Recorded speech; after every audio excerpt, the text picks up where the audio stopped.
जी पंडित जी।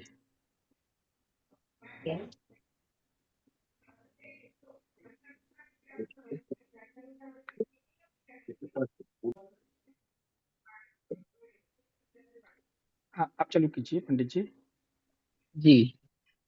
नमो रहन्ताणं नमो सिद्धाणं नमो आयर्याणं नमो उज्जायाणं नमो Lowe सवसानम्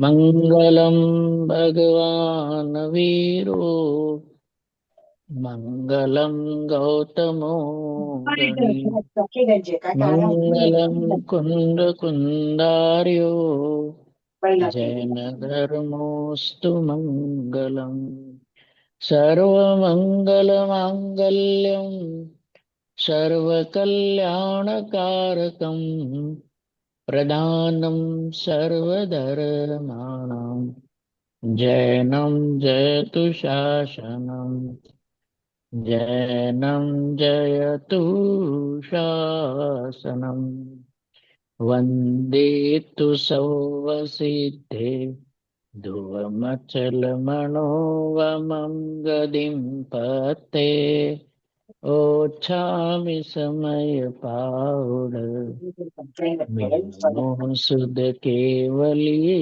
बणिदम् नमः समय साराय सानुभूत्या चकासते त्रिकाल सर्वधर्माणाम् ओंकारं बिन्दुसंयुक्तं नित्यं ध्यायन्ति योगिनः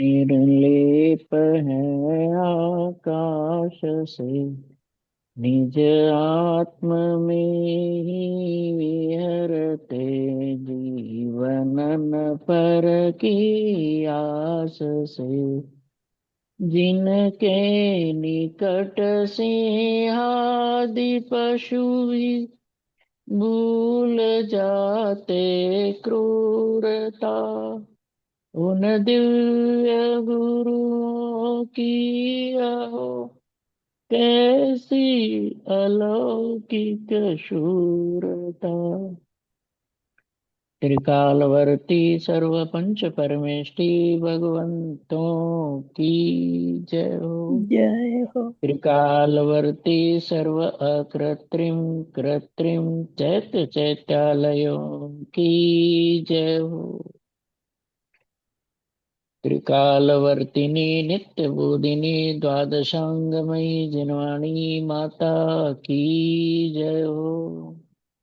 त्रिकालवर्ती तीन कम 9 करोड़ मुनिराजों की जय हो। परम सनातन दिगंबर जैन धर्म की जय हो। परम उपकारी श्री सदगुरुदेव की जय। 57 नंबर का बोल है। मंगलायतन में हूं मैं इस समय। 57 नंबर का बोल है। अच्छा बोल है। ज्ञाननी व्यक्तिमा સ્વપરનો પ્રતિભાસ છે। સ્વપરના પ્રતિભાસમાં સ્વનું જ એક લક્ષ્ય છે। સ્વ પર પ્રકાશક પણ સ્વ પર प्रकाशक છે। सिद्धांत की बात है। सिद्धांत कहते उसको है सिद्ध बनने का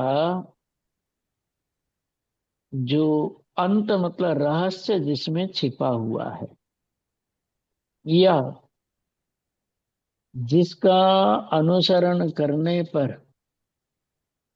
सिद्ध पद की प्राप्ति होती है, उसको सिद्धांत कहते हैं। शांति हो। अब सिद्धांत क्या है रजनी भाई? ज्ञाननी ज्ञप्तिमा स्वपर्णो प्रतिभास छे, और स्वपर्णा प्रतिभास में स्वनुज एक लक्ष्य छे, और स्वपर प्रकाशक पण स्वप्रकाशक छे। तीन बोल है। पहला ज्ञप्ति का बोल, दूसरा प्रतिभास का बोल, और तीसरा स्वप्रकाशक का बोल है। सहज प्रक्रिया है। ज्ञाननी ज्ञप्ति में प्रमाण की प्रमिति होती है, ज्ञान की ज्ञप्ति होती है, और दर्शन की दृष्टि होती है। यहाँ ज्ञान का प्रकरण है। जीव का ज्ञान और उस ज्ञान की जो व्यक्ति है, जानन क्रिया है, उसमें स्व और पर का प्रतिभास होता है। त्रिकाली ध्रुव क्रियारूप नहीं है, निष्क्रिय तत्व है। त्रिकाली ध्रुव निष्क्रिय तत्व है। ज्ञान की वर्तमान की पर्याय 14-15 नंबर की गाथा, उसमें स्व और पर का प्रतिभास है। प्रतिभास होना और प्रतिभासित होना, ये दो अलग अलग बातें हैं। जैसे 15वीं गाथा में बताया कि ज्ञान में सदाकाल स्व ही प्रकाशित होता है। एक तर्क है, समझ में आ जाए तो, न्याय का तर्क है। तर्क क्या बताया? ज्ञान का ज्ञेय के साथ व्याप्य व्यापक संबंध नहीं है। प्रभु ध्यान से सुनना एक एक शब्द। ज्ञान के मतलब ज्ञान का ज्ञेय के साथ व्याप्य व्यापक संबंध नहीं है। आधार आधेय संबंध भी नहीं है। ज्ञान जानने वाला, ज्ञेय जानने में आने वाला, तो जो ज्ञेय है उस ज्ञेय के साथ, पर ज्ञेय के साथ आत्मा का व्याप्य व्यापक संबंध नहीं है। इसलिए ज्ञान और ज्ञेय में जो जानना होता है उसके लिए पर द्रव्य की आवश्यकता नहीं है। एक बात। दूसरा, ज्ञेय का ज्ञान के साथ आधार आधेय संबंध भी नहीं है, और ज्ञान का भी ज्ञेय के साथ आधार आधेय संबंध नहीं है। पकड़ में आती है बातें? प्रवचन सार 39 नंबर की गाथा में बात बताई है कि जो भूतकाल की पर्याय नष्ट हो गई, जो भविष्य की उत्पन्न नहीं है, केवल ज्ञान उन दोनों को जानता है। और वर्तमान में विद्यमान पदार्थ, परीक्षा मुख में सूत्र है कि बाल उड़ रहे थे, मच्छर का ज्ञान हो गया। इसका मतलब ये हो गया कि वर्तमान में जो पदार्थ है उस पदार्थ से भी ज्ञान होता नहीं है। तो वर्तमान में जो पदार्थ है उससे भी ज्ञान होता नहीं है, और भूतकाल के पदार्थ है उनका भी ज्ञान होता है, और जो भविष्य काल के पदार्थ है जो अभी उत्पन्न नहीं हुए हैं उनका भी ज्ञान होता है। इसका सरल सा अर्थ है कि बाहर के पदार्थ ज्ञान के होने में निमित्त नहीं है, ज्ञान स्वतंत्र है। ज्ञान उनकी रचना अपने आप करता है। ज्ञान की क्रिया का यह आश्चर्य है कि उसको पदार्थ की आवश्यकता नहीं है, वो अपनी योग्यता से पदार्थ को जान लेता है। परीक्षा मुख में सूत्र आता है, स्वावरण शोषम लक्षण योग्यतया ही प्रतिनियतम अर्थम व्यवस्थापयति। प्रत्येक समय में जो पदार्थ जानने में आते हैं छद्मस्तके, वो उस समय की ज्ञान की योग्यता से आते हैं। समझ में आ गई ये बात है? उस समय की ज्ञान की योग्यता से पदार्थ जानने में आते हैं।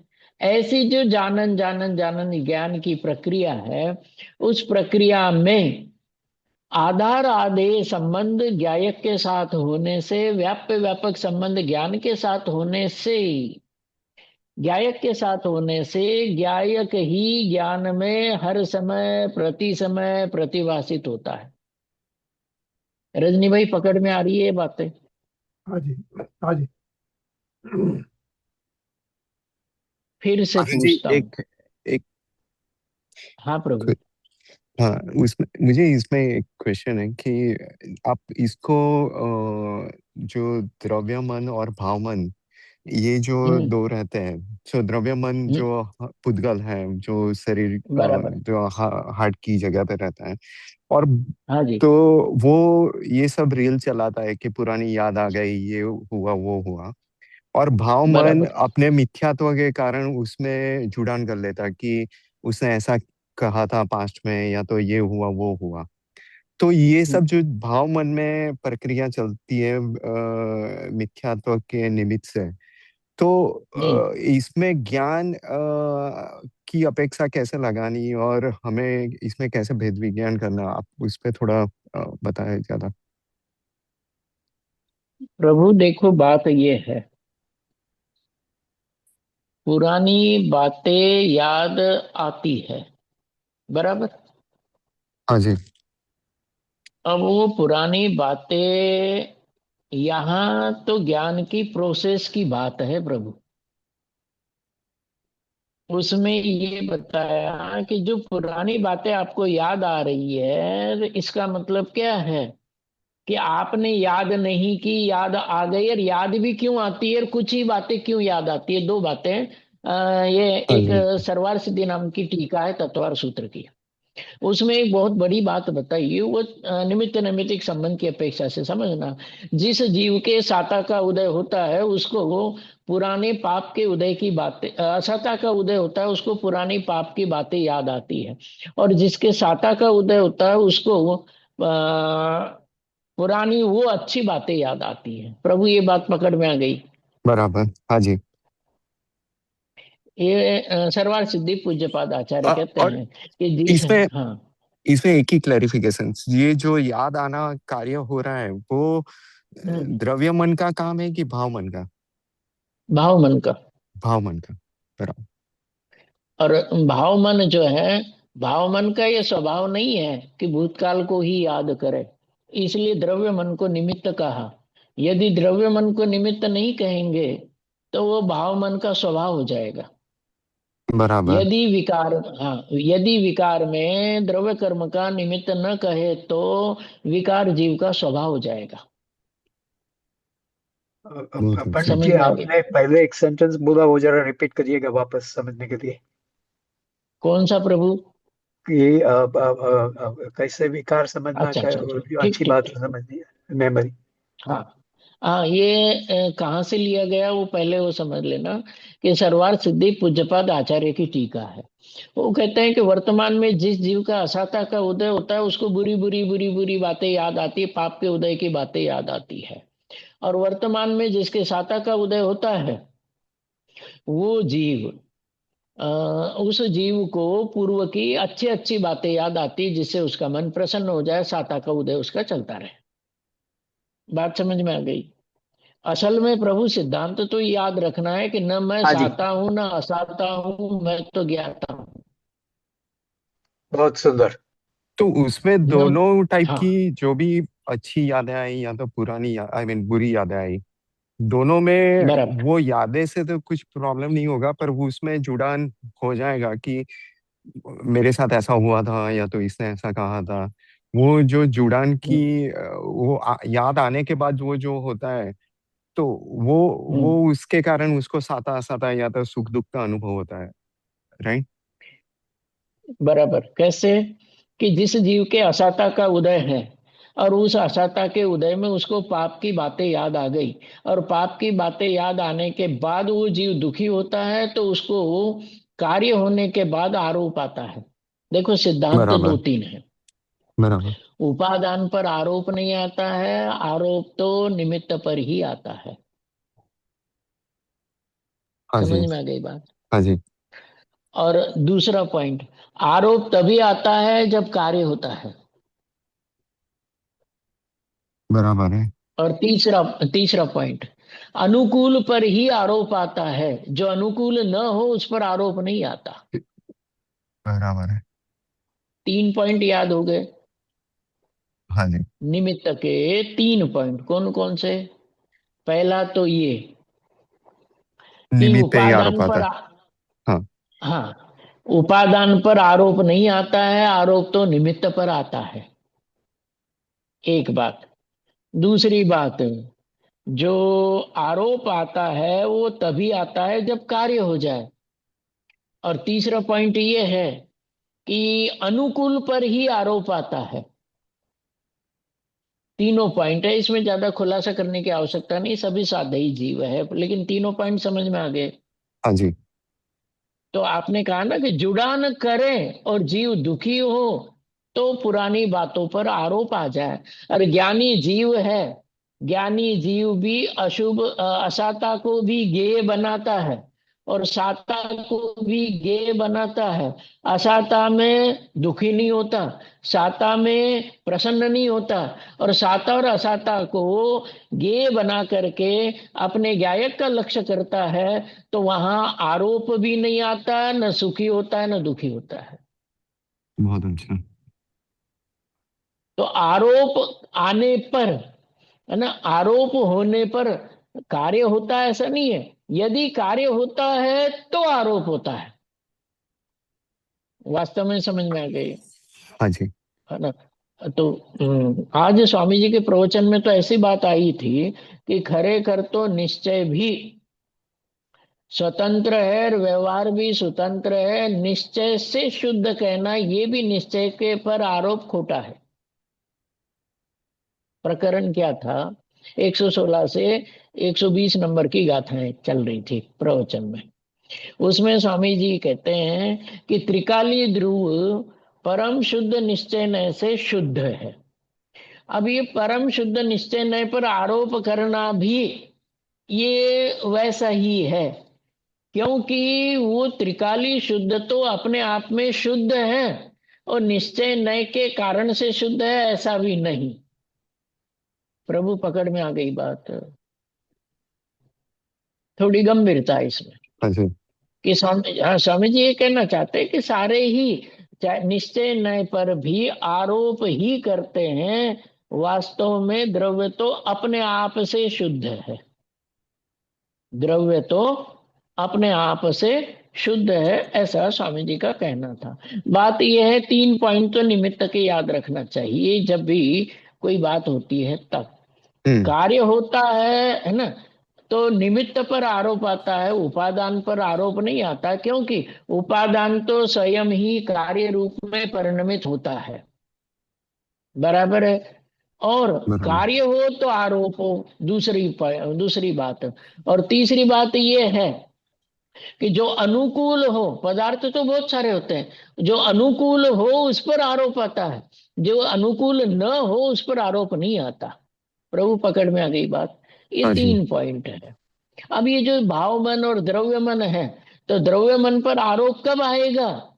जब जीव उसमें तन्मय हो जाएगा, और तन्मय होकर के सुखी या दुखी हो जाएगा तो। पर द्रव्य को दुख का कारण कहते हैं, राग द्वेष आदि को दुख का कारण कहते हैं। तो मुझे ये बताओ कि राग द्वेष रहते हुए 10वां गुणस्थान होता है, राग द्वेष के होने से यदि जीव दुखी है, तो 10वें गुणस्थान तक के सभी जीव दुखी हो जाए। तर्क पकड़ में आ गया। अब फिर से राग एक द्वेष बार। के कारण, हाँ, राग द्वेष के कारण से संसार का कोई भी संसारी जीव दुखी नहीं है। राग द्वेष तो ज्ञानियों के भी होते हैं। राग द्वेष में एकत्व बुद्धि करने से, अस्थिरता के कारण से आकुलता उत्पन्न होती है। देखो, आकुलता दो कारण से उत्पन्न होती है। एक तो मिथ्यात्व के कारण से, रजनी भाई ये नोट करने वाली बात है। एक तो मिथ्यात्व के कारण से, अज्ञान के कारण से आकुलता उत्पन्न होती है, और एक आकुलता उत्पन्न होती है अस्थिरता के कारण से, है ना। हाँ, अस्थिरता के कारण से जो आकुलता उत्पन्न होती है वो मोक्ष करने में देरी करती है, लेकिन मोक्ष को रोकती नहीं है। और मिथ्यात्व के कारण से जो आकुलता होती है उसमें मोक्ष होने का तो सवाल, प्रश्न ही नहीं उठता उसमें। और उसमें आकुलता तो अनंत गुणी है। संसार का आरंभ उसमें तो है, होता ही नहीं है। तो सिद्धांत की बात इतनी सी लिख लेना, याद रख लेना कि अस्थिरता, आकुलता, मतलब आकुलता दो प्रकार से होती है। एक तो मिथ्यात्व के कारण से और अस्थिरता के कारण से। ज्ञानियों को जो अस्थिरता होती है वो अस्थिरता संसार को कुछ, मतलब जीव को संसार में कुछ देर रोके रखती है, लेकिन मोक्ष जाने से नहीं रोक सकती। बात समझ में आती है। अब बात यह है कि राग द्वेष जैसे मूर्तिकार पत्थर में मूर्ति को देख लेता है, वैसा जो जीव राग द्वेष आदि विकारी भावों में अपने त्रिकाली शुद्ध चैतन्य का लक्ष्य करके अपने आप को शुद्ध अनुभव करता है, वो जीव सम्यक दृष्टि होता है। वो जीव सम्यक दृष्टि कहलाता है। वो जीव सम्यक दृष्टि होता है जिसकी दृष्टि राग द्वेष होते हुए भी राग द्वेष पर न होकर के त्रिकाली शुद्ध चैतन्य पर रहती है। ऐसा जीव राग द्वेष के काल में भी चैतन्य की दृष्टि करके, अनुभव करके सुखी ही होता है। अब इसमें से कहाँ यह बात आ गई कि राग द्वेष वाला जीव दुखी होता है? अरे प्रभु, समझ में आ गया, तर्क पकड़ में आ गई। आ हाँ गया क्या? जी। तर्क पकड़ में हाँ जी, सो है हर ना। समय जिस ज्ञानी की दृष्टि, आई मीन ज्ञानी की, तो वो उस पे अपने त्रिकाली ध्रुव पे रहती है, तो वो हम्म। उत्पन्न होने वाले राग द्वेष में दुखी नहीं होते हैं। उसको ज्ञान का नहीं घी होता। बनाते हैं, है ना? बराबर। दूसरी बात, रजनी भाई, ये दो शब्द है, प्रदेशोदय, रसोदय। कर्म परमाणुओं के, कर्म के परमाणुओं के उदय को प्रदेशोदय कहते हैं, और जीव के भावों को रसोदय कहते हैं। बाहर में साता असाता का उदय कर्मों का हो, लेकिन अंतरंग में परिणाम साता असाता के न होकर के ज्ञाता के होते हैं, तो जीव उस काल में साता असाता के उदय में भी ज्ञाता का अनुभव करता हुआ सुखी ही होता है। कर्म का उदय दुखी नहीं करता। प्रभु अरुण जी, पकड़ में आ गई अरुण बात। जी, हाँ। प्रदेश उदय हाँ जरा प्रभु। कैसे बताना? प्रदेश उदय क्या बोले? हाँ। प्रदेश हाँ, उदय। प्रदेश, प्रदेश कहते हैं कर्म के परमाणुओं को। प्रकृति बंध, प्रदेश बंध, स्थिति बंध, अनुभाग बंध, चार हम्म, प्रकार का बंध है। उसमें कर्म परमाणुओं के उदय को प्रदेशोदय कहते हैं। और जो जीव के परिणाम है उसको रसोदय कहते हैं। अब रसोदय हो तो बाहर में प्रदेशोदय होता ही है। अंकित भाई ये नोट कर लेना बात। हम्म, रसोदय हो तो बाहर में प्रदेशोदय होता ही है, हम्म। और बाहर में प्रदेशोदय हो तो रसोदय हो ये जरूरी नहीं है। द्रव्य कर्म का उदय होने पर वैसा ही भाव हो ये जरूरी नहीं है, लेकिन जब जब विकारी भाव होते हैं तब तब बाहर में उसके अनुकूल द्रव्य कर्म का उदय होता ही है। ये बात पकड़ में आ रही है तो सिद्धांत पकड़ में आ जाएगा। हाँ जी। पकड़ में आ गई बात ये। हाँ जी। जब जब विकार होता है तब तब बाहर में कर्म का उदय होता ही है, और जब जब कर्म का उदय हो तब अंतरंग में विकार हो ही हो ये जरूरी नहीं है। केवली केवली को नहीं होता है। केवली के नहीं होता है। और इतना ही नहीं रजनी भाई, सामान्य छद्मस्त जो गृहस्थ है, चतुर्थ गुण स्थानवर्ती, पंचम गुण स्थानवर्ती, छठे गुण स्थानवर्ती मुनि, सातवें ध्यान में लीन मुनि, इनके भी प्रदेशोदय तो होता है, लेकिन हर समय वैसा ही रसोदय हो ये जरूरी नहीं है। अच्छा। मुनिराज पार्श्वनाथ के पाप का उदय था उपसर्ग के काल में, तो प्रदेशोदय क्या कहलाएगा? पाप कर्म का।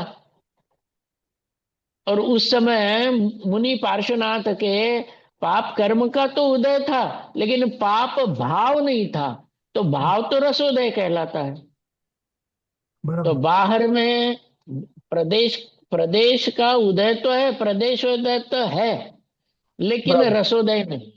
बराबर। पकड़ में आ गई बात। हाँ जी, हाँ जी। ऐसी ही बात हर समय, इस समय भी आप और हम बैठे हैं, इस समय भी, इस अवस्था में भी क्या है कि कर्म का उदय तो सिद्ध होने तक चलता ही रहता है। अब कर्म के उदय से यदि जीव के भाव होने लगे तो जीव को कभी मोक्ष की प्राप्ति होगी ही नहीं।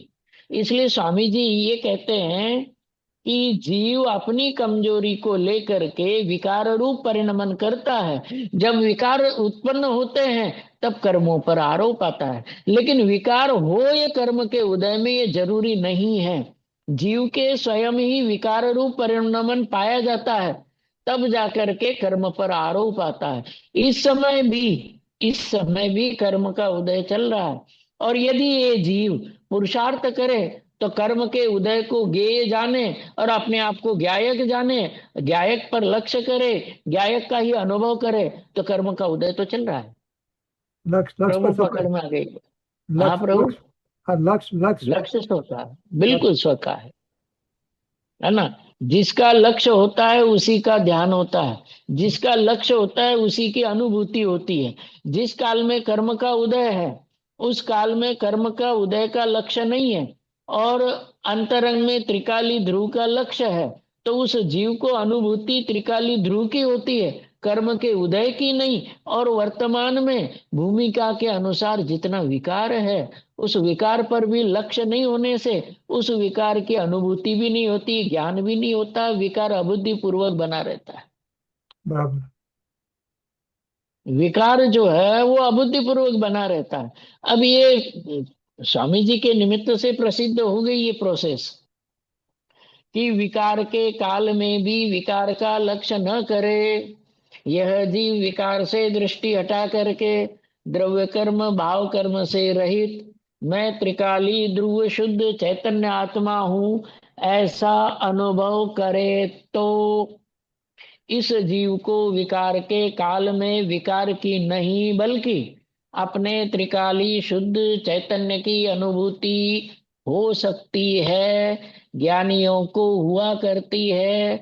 और इसी तरीके से ज्ञायक पर दृष्टि रहने से जीव विकार की मंदता को प्राप्त होता है, धीरे धीरे विकार का अभाव होता है, और ये जीव मोक्ष को प्राप्त करता है। इतनी सरल विधि है, लेकिन जीव का लक्ष्य तो पर है। कभी ज्ञेय रूप ज्ञान पर है, कभी क्षोभम रूप ज्ञान पर है, कभी स्वाध्याय पर है, लेकिन ज्ञान का आधार जो ज्ञायक है उस पर जीव का लक्ष्य नहीं। सिद्धांत क्या बताया रजनी भाई? सिद्धांत ये, हाँ आपने बड़ा विकार अबुद्धि पूर्वक होता है, तो उसका क्या होता है? जी, अबुद्धि पूर्वक वो पड़ा रहता। पढ़ाई रहता क्यों? है। देखो, जितनी अस्थिरता है उतना विकार है, जितनी स्थिरता है उतनी लीनता है। सर्वथा स्थिरता हो जाए तो जीव को तत्काल केवल ज्ञान हो जाए।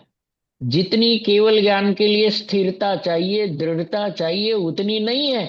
इसलिए ये गुणस्थान बनते, चौथा पांचवा छठा सातवां आठवां वगैरह। बराबर। अनुभूति होती है, लेकिन अनुभूति में दृढ़ता नहीं होने से शुक्ल ध्यान नहीं होता है, और शुक्ल ध्यान नहीं होने से केवल ज्ञान नहीं होता है। प्रभु पकड़ में आती है, बातें तो कठिन बराबर। लगे। वो अबुद्धि पूर्वक का जो विकार हुआ वो धीरे धीरे धीरे जीरो हो जावे तो केवल ज्ञान होगा। हम्म, बराबर। क्या होता है, स्वामी जी की बातें हैं सारी, वही समझ लेना। स्वामी जी कहते हैं कि अबुद्धि पूर्वक जो राग है, पहले जैसे उदाहरण आता है धवला पुस्तक 13 में, कि क्या होता है कि तीसरा शुक्ल ध्यान है। तीसरे शुक्ल ध्यान का नाम है सूक्ष्म क्रिया प्रतिपाती। अब वो सूक्ष्म क्रिया प्रतिपाती क्या करता है कि पहले योग को सूक्ष्म करता है, फिर योग का अभाव करता है। पहले योग को सूक्ष्म करता है, और वही तीसरा शुक्ल ध्यान फिर योग का अभाव होता है। पहले ये जीव राग को अबुद्धि पूर्वक तो बनाए, फिर धीरे धीरे राग का अभाव हो जाए।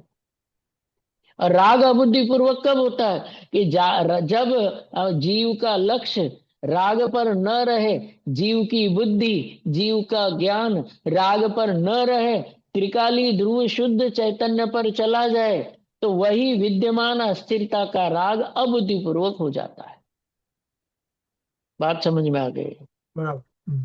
उदाहरण के लिए चौथे गुण स्थान में निर्विकल्प दशा में आत्मा के अनुभूति के काल में ज्ञानी जीव के तो 3 चौकड़ियों का सद्भाव है, उतना राग द्वेष चारित्र मोह उसका विद्यमान है। तो विद्यमान होने पर भी लक्ष्य उसका त्रिकाली ध्रुव शुद्ध चैतन्य पर, उसकी लीनता पर है। तो जो राग है, इतना ही नहीं रजनी भाई, अनुभूति के काल में राग तो अबुद्धि पूर्वक होता ही है, तत्व चिंतन के काल में भी राग अबुद्धि पूर्वक होता है, क्योंकि उसका उपयोग तत्व चिंतन में है, तत्व मनन में है, आत्मचिंतन में है। मैं ध्रुव शुद्ध चैतन्य पदार्थ हूं, ऐसे चिंतन मनन में उसका उपयोग है। तो उसका उपयोग उस समय राग पर है कि चिंतन मनन पर है? देखो एक और बात है कि उस काल में उसके जितना चिंतन मनन कर रहा है, चिंतन मनन का राग तो है, लेकिन उसकी दृष्टि राग पर नहीं है। कठिन तो नहीं पड़े? आप जैसे स्वाध्यायियों को तो कहाँ कठिन पड़े। क्या कहा कि जब यह जीव अनुभूति के काल में निर्विकल्प दशा में है, तब तो राग अबुद्धि पूर्वक है ही। लेकिन जिस काल में ये जीव अपने चैतन्य आत्मा का चिंतन करता है, मनन करता है, उसका उपयोग उत्साह पूर्वक तत्व के चिंतन मन में लगा रहता है, उस काल में उसका उपयोग राग पर नहीं है। तत्व चिंतन का राग है, लेकिन उपयोग राग पर नहीं है। ए अंकित भाई, हाँ जी। सुन रहे हो ना? हाँ जी। हाँ सुन जी रहे पंडित। हो? यस। हाँ सुन रहे हैं। दो अलग अलग बातें हैं प्रभु। कभी कभी कोई कोई बात निकल आती है। जिस काल में यह जीव अपने स्वरूप में लीन है, आत्मा का ध्यान कर रहा है, स्वरूप चैतन्य में लीन है, उस काल में तो निर्विकल्प दशा है, आत्म ध्यान है। उस काल में जो राग द्वेष है, वो तो अबुद्धि पूर्वक राग द्वेष है ही। लेकिन जिस काल में यह जीव तत्व का चिंतन, तत्व मतलब एक त्रिकाली ध्रुव शुद्ध चैतन्य आत्मा, जब भी तत्व शब्द आ जाए तो यही समझना कि त्रिकाली ध्रुव शुद्ध चैतन्य आत्मा।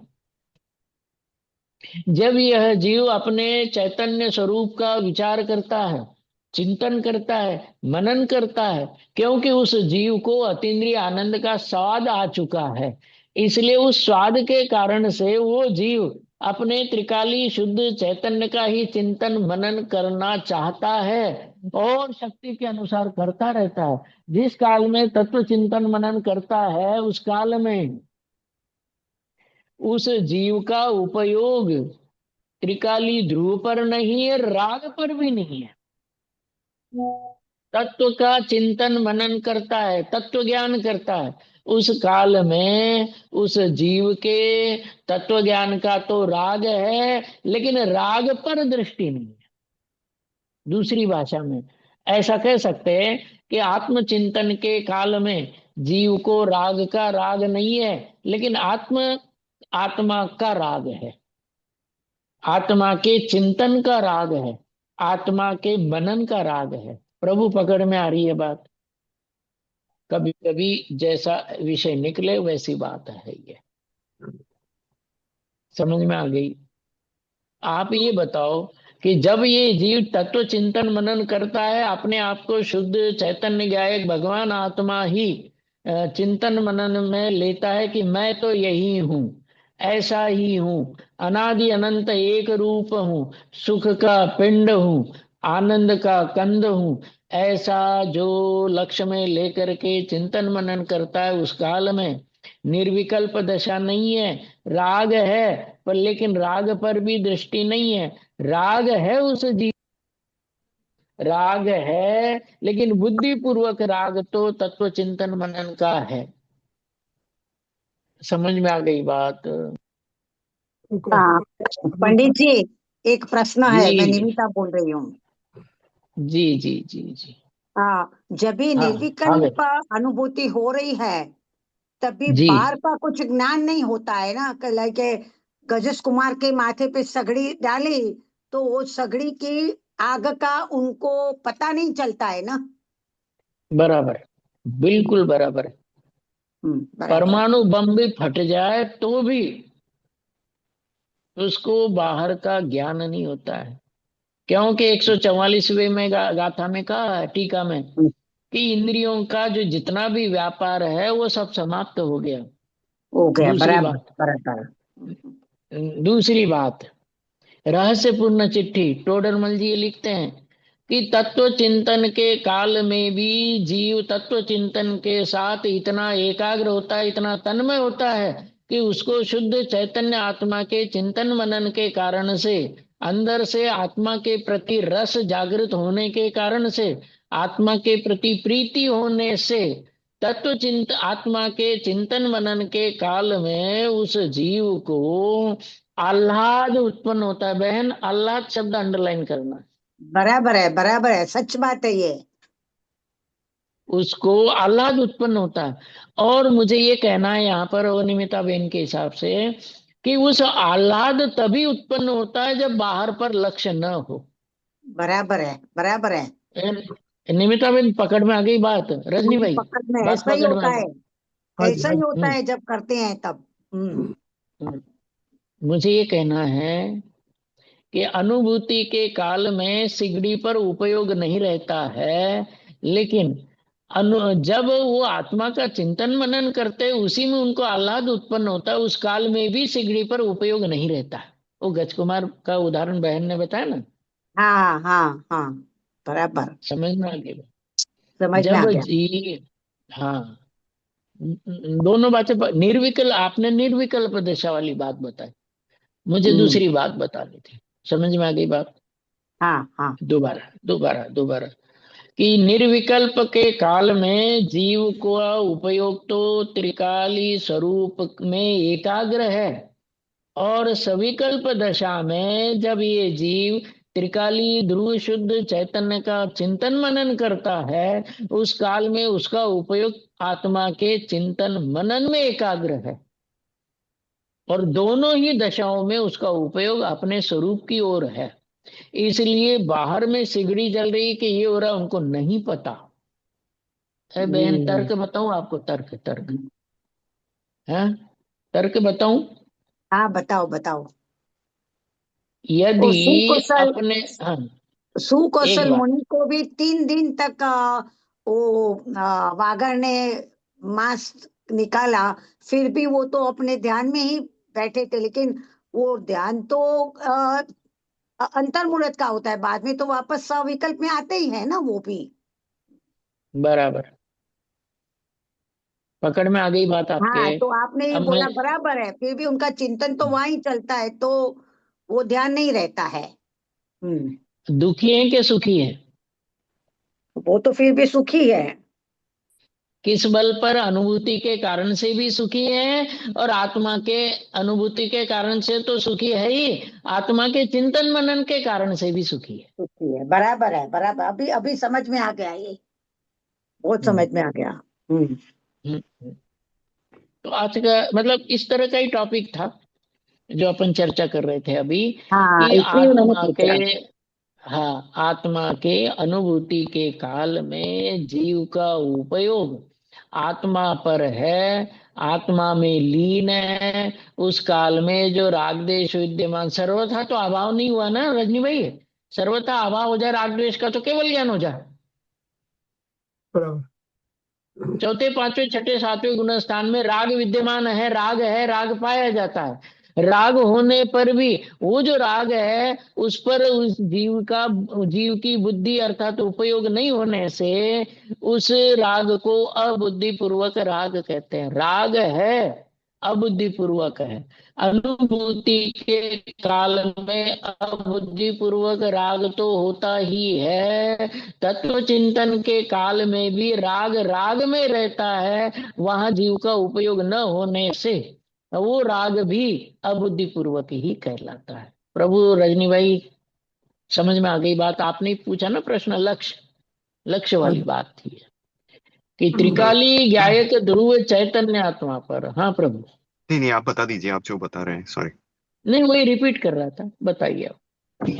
तो मैं जस्ट कंक्लूड करना चाह रहा था, मेरी जो अंडरस्टैंडिंग हो रही है ना इससे, कि जैसे परद्रव्य ज्ञान का ज्ञेय बनता है, कि परद्रव्य में हमें जो सब चीजें आई मीन दिखता है, तो द्रव्य मन भी ऐसे ही परद्रव्य की तरह ये सब अपने पर्दे पे ये सब रिफ्लेक्शन दिखाता है, जिसका रिफ्लेक्शन भाव मन पे होता है।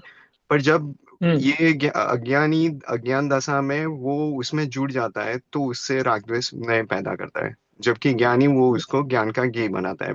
जो भाव मन का जो बर- कार्य है वो वेद विज्ञान से उसको ज्ञान का ज्ञेय बना के उसमें जुड़ता नहीं है। ठीक है, वो बराबर। अंडरस्टैंडिंग। मैं दो पॉइंट बता दूं आपको, हाँ जी। द्रव्य मन और भाव मन। इसके रेफरेंस में दो पॉइंट चाहो तो लिख लेना हाँ जी। कि एक तो बाहर के पदार्थ से जुड़ने का राग और बाहर के पदार्थों से जुड़ने के बाद का राग। नोट कर लेना इन दो बातों को, जिसका भी मन करे नोट करने का।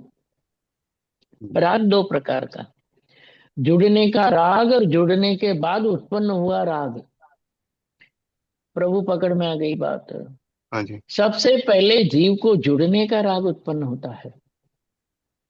समय सार की दूसरी गाथा की टीका में नीचे से पांचवी लिटी है, उसमें ऐसा लिखा है कि मोहानुतंत्रतया, ये शब्द आया है।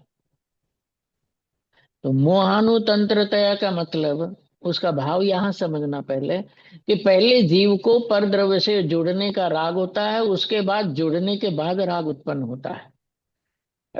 जैसे पहले शिखर जी की यात्रा का भाव होता है, फिर शिखर जी की यात्रा करता हुआ एक भाव होता है, वंदना का भाव। ऐसे ही एक तो जीव के राग कैसे उत्पन्न होता है कि जैसे मैं ये देखूं वो देखूं, बाहर दुनिया में क्या हो रहा है, न्यूज लगाऊं, है ना, टीवी देखूं, ट्रम्प क्या कर रहा है, मोदी क्या कर रहा है, ये राग पहले आपके भीतर उत्पन्न होता है। उसके बाद बाहर में टीवी चलाते इसने क्या किया और उसने क्या किया, ये होता है। तो पहले राग उत्पन्न होता है, उसके बाद राग उत्पन्न होता है। प्रभु पकड़ में आ रही है बातें? पता बराबर। नहीं आज कैसे कैसे बातें हाँ, निकल रही है। वो इच्छा जैसा ही हो गया, पहले राइट, तो कि ये इच्छा हुई, वो हाँ इच्छा तो हुई मेरे को। हाँ।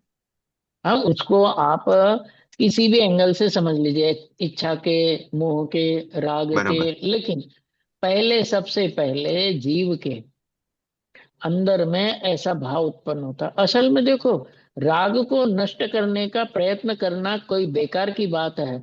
राग के संस्कारों को नष्ट करना चाहिए। नहीं है बात सुन? बहुत अच्छा।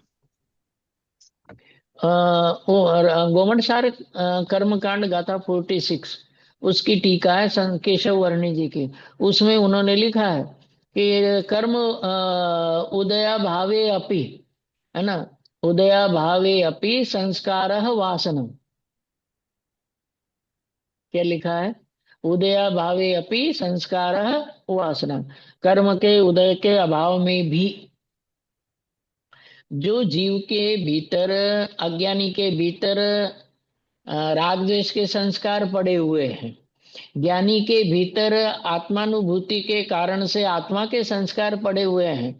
आत्मा के संस्कार के कारण से ज्ञानी का लक्ष्य तो बार बार आत्मा पर ही रहता है, और अज्ञानी पर संस्कार पड़े हुए हैं अनादि से राग द्वेष के। आत्मा का संस्कार तो कभी इसने डाला ही नहीं, स्वाध्याय करके भी नहीं डाला। स्वाध्याय करके मान लिया कि आज तो हमने बहुत सूक्ष्म बात सीख ली, समय सार सीख लिया, प्रवचन सार सीख लिया, ऐसा ऐसा वो मानता रहता है। बात समझ में आ गई? तो राग राग द्वेष तो अपने आप नष्ट होते हैं जब राग द्वेष के संस्कार नष्ट हो जाए। क्यों? कि राग द्वेष के संस्कार के कारण से राग द्वेष करने के भाव होते हैं। जिसके राग द्वेष के संस्कार न रहे उसको राग द्वेष करने के भाव भी नहीं होते। प्रभु पकड़ में आ रही है बात? अंकित भाई है हाँ क्या? जी। नहीं, अंकित भाई नहीं है? बात समझ में आ गई? बात तो ये है कि राग द्वेष मिथ्यात्व ये नष्ट करना इतनी बड़ी बात नहीं है। एक ग्रंथ है रजनी भाई, यशोधर चरित्र, उसमें ऐसा लिखा है, देहात्मधि, शरीर में आत्मबुद्धि का होना ही संसार तरोहो बीजम, संसार रूपी वृक्ष का बीज है। बराबर। क्या लिखा है? क्या हाँ जी। लिखा है? शरीर को याद। आत्मा मानना, शरीर को, हाँ, शरीर को आत्मा मानना और शरीर ही मैं हूं ऐसा जानना, यही आगामी शरीर की प्राप्ति का बीज है। मतलब भविष्य में शरीर क्यों मिल रहा है? क्योंकि वर्तमान में शरीर में आत्मबुद्धि है। समझ में आ गई बात? शरीर में जो आत्मबुद्धि है वो किस वजह से है? ये अनादि संस्कारों की वजह से है। एक बार शरीर में से आत्मबुद्धि नष्ट हो जाए, चैतन्य में आत्मबुद्धि स्थिर हो जाए, स्थापित हो जाए, तो उस जीव के, समझ में आ गई बात, उस जीव के आत्मा के संस्कार रहेंगे। शरीर के, शरीर मैं हूं, शरीर तो रहेगा लेकिन शरीर मैं हूं ऐसे संस्कार मिट जाएंगे, तो उसका बीज नष्ट हो जाएगा, तो संसार का भी अभाव हो जाएगा।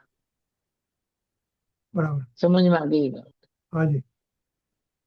बात तो ये है प्रभु, शरीर हो कोई बड़ी बात नहीं है। शरीर हो तो शरीर होना ये कोई अज्ञान की निशानी नहीं है, मिथ्यात्व की निशानी नहीं है। शरीर में एकत्व बुद्धि, शरीर में ममत्व बुद्धि, ये अज्ञान मिथ्यात्व आदि की निशानी है, लक्षण है। शरीर रहते हुए यह जीव शरीर से भिन्न, मैं तो त्रिकालीय शुद्ध चैतन्य आत्मा हूं ऐसा अनुभव करता है। समझ में आ गई बात? कि जो जीव ऐसा अनुभव करता है वो जीव ज्ञानी ही है। अब शास्त्र कितने ही पढ़ो लेकिन ऐसा अनुभव नहीं करो तो शास्त्र पढ़ना बेकार है। ये उपदेश की बात है प्रभु।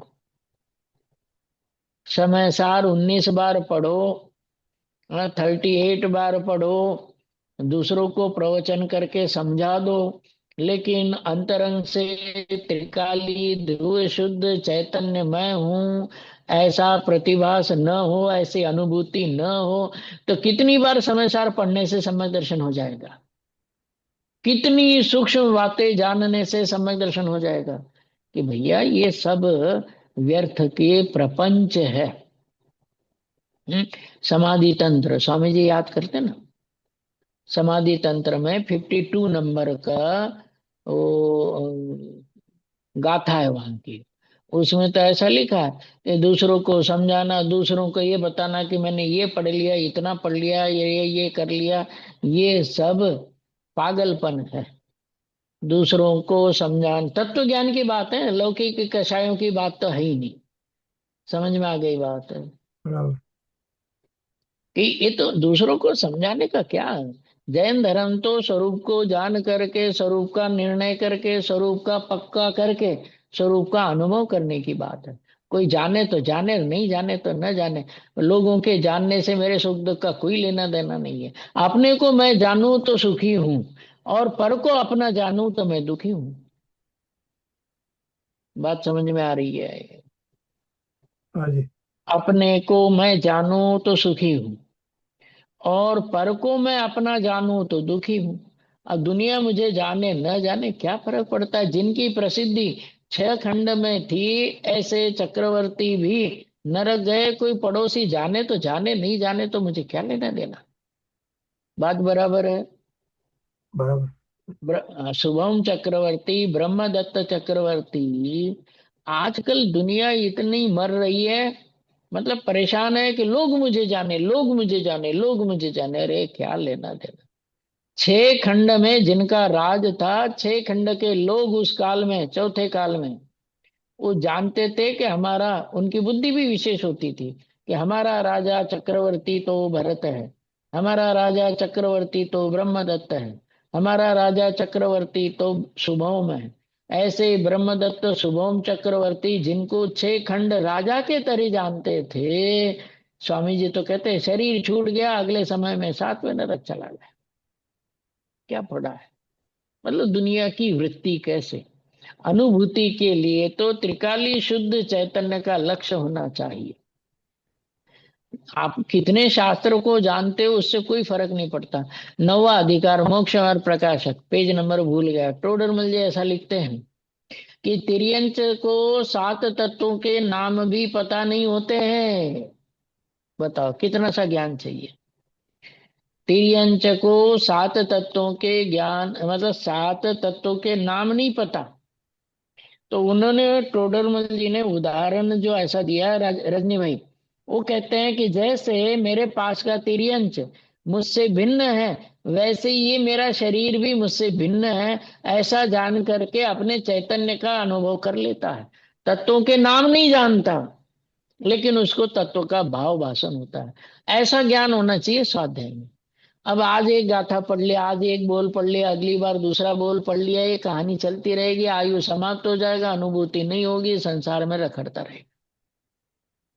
प्रभु पकड़ में आ गई बात है। जी। बात तो अनुभूति की मुख्यता वाली होनी चाहिए। मैं शुद्ध त्रिकाली चैतन्य भगवान आत्मा हूँ, वही हूँ, वही हूँ, वही हूँ। न मैं शरीर हूँ, न वाणी हूँ, न कर्म हूँ, न राग द्वेष आदि विकारी भाव। ऐसा अंतरंग में निरंतर चिंतन मनन गोलन। शांता बेन कहती है कि मुझे चंपा बेन के कारण से सम्यक दर्शन हो गया, और चंपा बेन के समझाने से सम्यक दर्शन हो गया। तो चंपा बेन ने जो उदाहरण बताया कि जेम, जैसे स्फटिक मणि में, स्फटिक मणि लाल काला नीला पीला दिखाई देता है, लेकिन लाल पीला नीला वो स्फटिक मणि के भीतर प्रवेश नहीं करता, दिखता है, प्रवेश नहीं करता।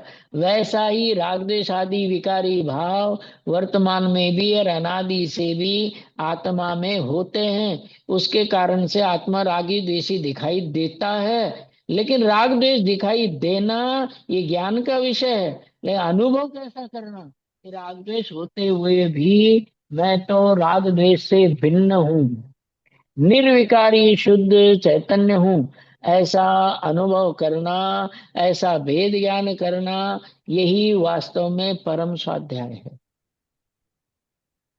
ग्रंथ कितने भी पढ़ लो, श्रीमद् रायचंद कहते हैं ना, यमनी यमस, वो जो छंद है उसमें लिखा उन्होंने कि बाहर की क्रियाएं, शास्त्र का ज्ञान कितना भी कर लो, लेकिन अनुभूति के बिना पार नहीं पड़े। लक्ष्य और उपयोग तो त्रिकाली शुद्ध चैतन्य पर ही रहना चाहिए, जाना चाहिए। बाहर में कितना क्षोभशम है, 11 अंग का है या 12 अंग का है, कोई फर्क नहीं पड़ता। तुम्हारा लक्ष्य कहाँ है, उससे फर्क पड़ता है। 11 अंग तक पढ़े और लक्ष्य सारा क्षोभशम पर हो, जैसे द्रव्यलिंगी का होता है, क्षोभशम पर हो, तो उस जीव को सम्यक दर्शन 3 काल में नहीं होता है। और क्षोभशम चाहे एक अंग का हो, चाहे एक अक्षर का हो, लेकिन उपयोग यदि अपने त्रिकाली चैतन्य पर है, लक्ष्य त्रिकाली चैतन्य का है, और चैतन्य की अनुभूति लक्ष्य और उपयोग से होती है, इसलिए वो जीव अनुभूति करके, हाँ, शरीर से, क्षोभम ज्ञान से, विकार से, इन सब से अपने आप को भिन्न अनुभव करता है। देखो, आयु धीरे धीरे करके समाप्त होती जाती है। एक एक दिन करके आयु समाप्त हो जाएगी, और ऐसा ही करते करते अंतिम समय भी आ जाएगा। और फिर अंतिम समय के बाद बाकी लोग आएंगे और शरीर को उठा करके ले जाएंगे। जीव मिथ्या दृष्टि रह जाएगा। इसलिए जीवंत रहते हुए त्रिकाली ध्रुव चैतन्य का लक्ष्य बनाना चाहिए, और उसको लक्ष्य बना करके, आराध्य बना करके। और ये समझाने के लिए उदाहरण था स्फटिक मणि का, कि जैसे स्फटिक मणि लाल, काला, पीला, नीला दिखाई देता है लेकिन होता नहीं, ऐसे ही आत्मा में राग द्वेष विकारी भाव। रजनी भाई, ये जो 116 से पहले की गाथाएं थी, 13, 14, 15, 3 गाथाएं। उन 3 गाथाओं के प्रवचन में स्वामी जी कहते हैं कि राग आदि का भाव तो जड़ है। क्या लिखा था? राग आदि का भाव तो जड़ है। अब वो जड़ क्यों बताया? कि जो रागादि भाव है, यदि वो आत्म, तर्क समझना, बाकी कोई सुने नहीं सुने आप समझ लो। 113 से 116 15 तक की गाथाएं हैं। उसमें ये बता, 12, हाँ, 13, 14, 15, इन 3 गाथाओं में ये बताया कि राग यदि आत्मा से अनन्य हो तो आत्मा जड़ हो जाए। क्या शब्द लिखा है? अनन्य। राग आत्मा से अनन्य हो तो आत्मा जड़ हो जाए, है ना? समझ में आ गई बात? बराबर। ये तर्क दिया। अब राग आत्मा से अनन्य नहीं है, इसलिए राग आदि, ये क्या है? कि जो आत्मा नहीं है वो जड़ है। तर्क दिया स्वामी जी ने 113 से 115 तक की गाथा। इसकी टीका में क्या तर्क दिया? कि आत्मा से राग अन्य है, अनन्य हो तो आत्मा जड़ हो जाए। राग आत्मा से तादात्म्य हो जाए राग का, तो आत्मा राग रूप हो जाए, जड़ रूप हो जाए। फिर उसमें से स्वामी जी ने तर्क निकाला, बड़ा गजब लगा। मैंने कहा स्वामी जी की बुद्धि तो स्वामी जी की ही है। ये तर्क उसमें से निकाला क्या? कि जो आत्मा से अन्य है तो राग आत्मा से भिन्न है, वो आत्मा से भिन्न है। और जो आत्मा से भिन्न है वो जड़ है। ऐसा तर्क निकाल करके स्वामी जी ने राग को अचेतन सिद्ध किया, जड़ सिद्ध किया। स्वामी जी ने तो क्या, अमृतचंद्राचार्य जी ने जो कहा उसी को खुलासा किया उन्होंने। स्वामी जी ने बात समझ में आ गई। तो ऐसे तर्क वगैरह यहाँ पर लक्ष्य आत्मा का होना चाहिए। मेरा तो कहना इतना है। बोल अगली बार पढ़ लेंगे, समय हो चुका है। બરાબર. हम्म। કોઈને રહેવું છે?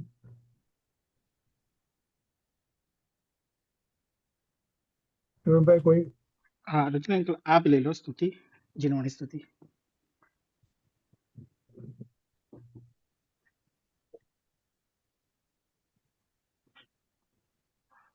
માટે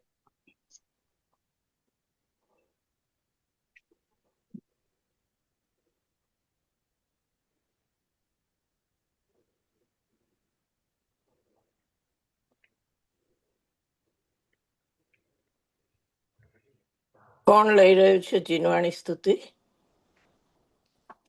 લઈ લો. હા, તમને કહ્યું આપણે.